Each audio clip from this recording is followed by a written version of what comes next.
دوستو اللہ تعالیٰ نے اس دنیا میں کروڑہا قسم کے جاندار پیدا فرمائے ہیں۔ ان میں سے ہر جاندار کی خلقت میں کوئی نہ کوئی حکمت پوشیدہ ہے۔ ہر جانور کی کوئی نہ کوئی خاصیت ہے جو فائدہ یا نقصان پہنچاتی ہے۔ خواتین و حضرات، ان لاکھوں کروڑوں اقسام کے جانداروں میں سے ایک جاندار عام طور پر وفا کی علامت سمجھا جاتا ہے اور یہ اپنے مالک کو اس کے دشمنوں سے محفوظ رکھتا ہے۔ مگر آپ ہم سب کے ایمان کا حصہ یہ ہے کہ رسول اکرم صلی اللہ علیہ وآلہ وسلم نے فرمایا ہوا ہے کہ جس گھر میں کتا ہوگا اس گھر میں فرشتے داخل نہیں ہوتے۔ آج ہم پیپل لائیو کی اس ویڈیو میں یہ جانیں گے کہ اسلام میں کتا رکھنے کی ممانعت کیوں کی گئی، اور جب اس کی ممانعت ہی کی جانی تھی تو اللہ تعالیٰ نے اس جاندار کی خلقت کیوں فرمائی، اس کو کیوں پیدا کیا اور کس طرح پیدا کیا۔ پیپل لائیو کی ہماری آج کی اس ویڈیو کا موضوع یہی ہے، مگر آگے بڑھنے سے پہلے ہم آپ سے یہ گزارش کریں گے کہ اگر آپ نے ابھی تک ہمارا چینل سبسکرائب نہیں کیا ہوا تو ریڈ سبسکرپشن بٹن پر کلک کر کے اور بیل آئیکن کو پریس کر کے آپ ہماری سبسکرپشن لسٹ میں شامل ہو سکتے ہیں اور یوں آنے والی ہر ویڈیو کو باقاعدگی سے حاصل کر سکتے ہیں۔ دوستو، کتے کی تخلیق کے مقصد کے بارے میں اور کتے کو کیسے پیدا کیا گیا، اس بارے میں دو حکایات ہیں۔ مذاہب کی قدیم ابلیس یعنی شیطان ایک جن تھا اور اللہ تعالیٰ نے اس کی عبادت کے باعث اسے فرشتوں میں شامل کر لیا۔ بعد ازاں اس کی ریاضت کا سلسلہ جاری رہا۔ اس کائنات کا کوئی ایسا چپا، کوئی ایسا ٹکڑا نہیں تھا جس پر ابلیس نے سجدہ نہ کیا ہو۔ یہ ان سجدوں، ان ریاضتوں اور ان عبادتوں کا نتیجہ تھا کہ اللہ تعالیٰ نے ابلیس کو فرشتوں کا سردار بنا دیا۔ لیکن پھر ابلیس غرور کا شکار ہو گیا اور اس نے مٹی کے پتلے یعنی آدم علیہ السلام کو سجدہ کرنے سے انکار کر دیا۔ یہاں سے خیر و شر کی طاقتوں کے درمیان جنگ کا آغاز ہوا۔ قدیم صحائف میں لکھا ہے کہ جب شیطان کو حضرت آدم علیہ السلام کو سجدہ کرنے کا حکم دیا گیا تو اس نے حضرت آدم پر حقارت سے تھوک دیا۔ شیطان کا تھوک حضرت آدم کے پیٹ پر گرا۔ بعد ازاں اللہ تعالیٰ نے جب حضرت جبرائیل کو تھوک والی مٹی نکالنے کا حکم دیا تو حضرت جبرائیل نے یہ مٹی نکالی۔ حضرت آدم کے پیٹ پر ایک چھوٹا سا سوراخ بن گیا۔ یہ سوراخ ناف کی شکل میں آج بھی ہمارے پیٹ پر موجود ہے۔ اللہ تعالیٰ نے ناف کی مٹی سے بعد ازاں کتا بنایا۔ خواتین و حضرات، قدیم صحائف کی روشنی میں کتے میں دو خصائص ہوتے ہیں، اور یہ دو خصلتیں اس لیے ہیں کہ یہ انسان سے محبت کرتا ہے۔ کیونکہ یہ انسان کی مٹی سے بنا تھا اور یہ انسان پر بھونکتا ہے۔ اس کی وجہ قدیم صحائف میں یہ درج کی جاتی ہے کیونکہ یہ اس میں شیطان کا تھوک شامل ہے۔ آپ کو یہ جان کر حیرت ہوگی کہ کتا دنیا کی واحد مخلوق ہے جو شیطان کو بھی دیکھ سکتی ہے۔ شاید یہی وجہ ہے کہ رات کے اندھیرے میں جب شیطان کے قافلے آسمانوں سے اترتے ہیں تو کتے اوپر دیکھ کر ایک خوفناک آواز نکالتے ہیں۔ کتے کی تخلیق کا سبب اور اس کی پیدائش کے عمل کے بارے میں دوسری روایت ہمیں نور المبین نامی کتاب میں ملتی ہے۔ مولا علی علیہ السلام نے نبی اکرم صلی اللہ علیہ وآلہ وسلم سے دریافت کیا کہ اللہ تعالیٰ نے کتے کو کیوں پیدا کیا؟ آپ نے فرمایا کہ اللہ نے اس کو ابلیس کی تھوک سے پیدا کیا۔ عرض کیا کہ وہ کیسے؟ آپ نے فرمایا جب اللہ نے حضرت آدم اور حضرت حوا علیہ السلام کو زمین پر اتارا تو یہ دونوں چڑیوں کے چوزوں کی مانند کانپ رہے تھے۔ اس وقت ابلیس زمین پر حضرت آدم علیہ السلام سے پہلے آ چکا تھا۔ جب اس نے انہیں دیکھا تو دوڑا اور زمین کے درندوں کے پاس پہنچا اور بولا کہ آسمان سے دو پرندے گرے ہیں، ان سے بڑا پرندہ شکار کبھی کسی نے نہیں دیکھا، چلو انہیں کھا لو۔ یہ سن کر درندے ابلیس کے ساتھ دوڑے۔ ابلیس ان کو راستے میں للکار رہا تھا اور چلا رہا تھا کہ اب تھوڑی دور کی مسافت ہے، اور جلدی جلدی بولنے سے اس کے منہ سے تھوک گر رہا تھا۔ تو اللہ نے اس تھوک سے نر اور مادہ کتے پیدا کر دیے۔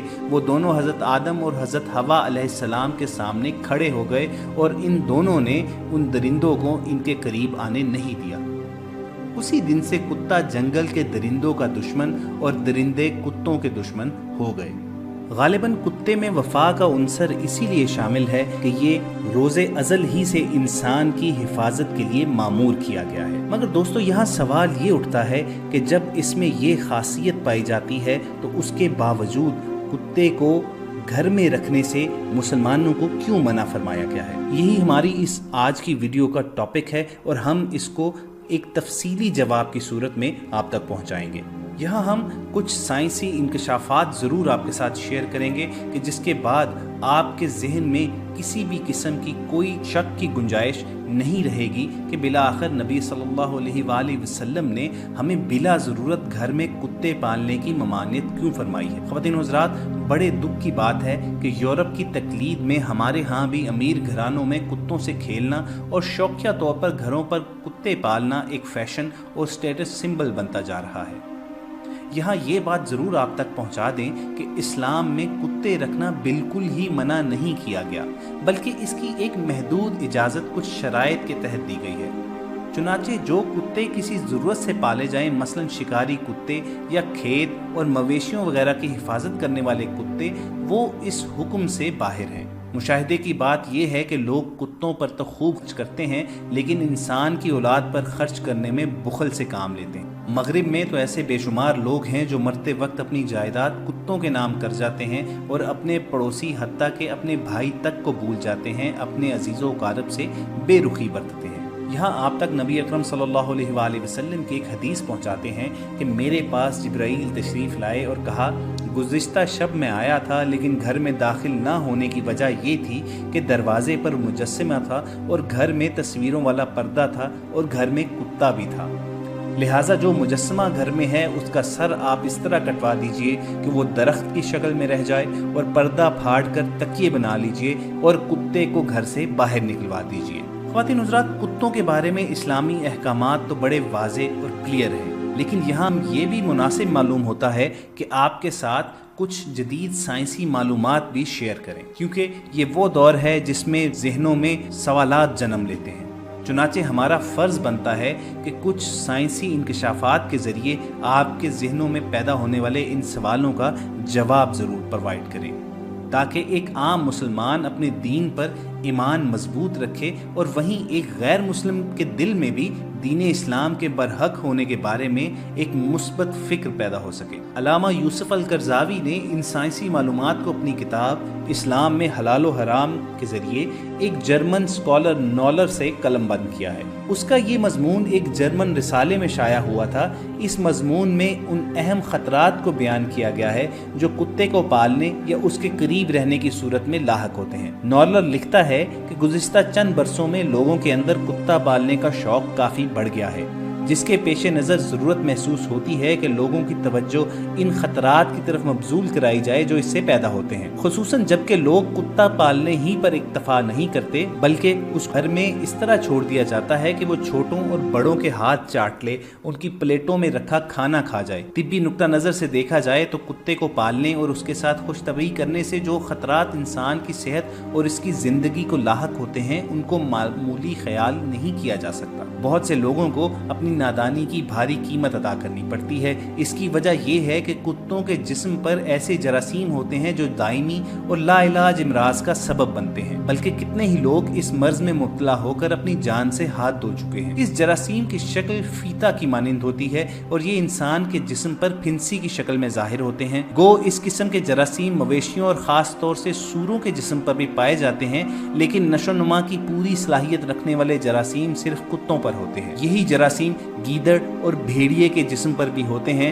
یہ جراثیم اتنے باریک ہوتے ہیں کہ دکھائی دینا بھی مشکل ہوتا ہے۔ یہ جرمن اسکالر نولر آگے لکھتا ہے کہ یہ جراثیم انسان کے جسم میں داخل ہوتے ہیں اور وہاں مختلف شکلوں میں ظاہر ہونا شروع ہو جاتے ہیں۔ یہ اکثر پھیپھڑے، عضلات، تلی، گردہ اور سر کے اندرونی حصے میں داخل ہوتے ہیں۔ ان کی شکل بہت کچھ بدل جاتی ہے، یہاں تک کہ خصوصی ماہرین کے لیے بھی ان کی شناخت مشکل ہو جاتی ہے۔ بہرحال اس سے جو زخم پیدا ہوتا ہے، خواہ وہ جسم کے کسی بھی حصے میں ہو، صحت کے لیے سخت مضر ہے۔ ان جراثیم کا علاج اب تک دریافت نہیں کیا جا سکا۔ جرمن ڈاکٹر نولر کا بیان یہ ہے کہ کتے کے جراثیم سے انسان پر جو زخم ابھر آتے ہیں ان کی تعداد 1% سے کسی طرح کم نہیں، اور بعض ممالک میں تو 12% تک اس میں مبتلا پائے جاتے ہیں۔ اس مرض کا مقابلہ کرنے کی بہترین صورت یہ ہے کہ ان جراثیموں کو کتوں تک ہی رہنے دیا جائے اور انہیں پھیلنے سے روکا جائے۔ اگر انسان اپنی صحت کو محفوظ اور اپنی زندگی کو باقی رکھنا چاہتا ہے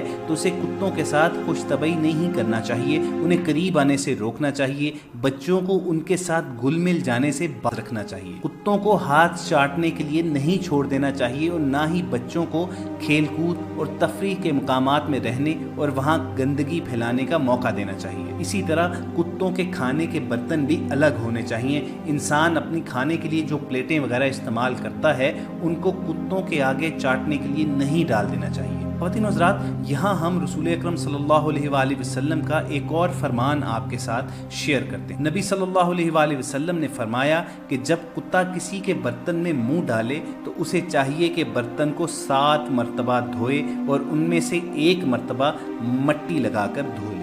سامعین کرام، یہ جو معلومات آپ تک پہنچائی گئیں اور پھر ان کا موازنہ نبی مہربان آقا دو جہان صلی اللہ علیہ وآلہ وسلم کے ان فرمودات کے ساتھ کریں جن میں آپ صلی اللہ علیہ وآلہ وسلم نے گھر میں کتے پالنے سے منع فرمایا، یا پھر اگر کسی پلیٹ میں کسی برتن میں کتے کا منہ لگ جائے تو اس کو پاک کس طرح کرنا ہے، تو یہ غور کی بات ہے کہ کیا اس زمانے میں کوئی جدید لیبارٹری موجود تھی کہ جہاں سے حاصل ہونے والی معلومات کی بنا پر آپ صلی اللہ علیہ وآلہ وسلم نے صحابہ کرام کو ان باتوں کی تلقین فرمائی؟ یقیناً ایسی بات نہیں تھی۔ تو پھر ان تمام نصیحتوں کا ماخذ کیا تھا؟ خواتین و حضرات، ہمارا ایمان ہے کہ وہ ماخذ رب ذوالجلال کی ذات بابرکت ہے۔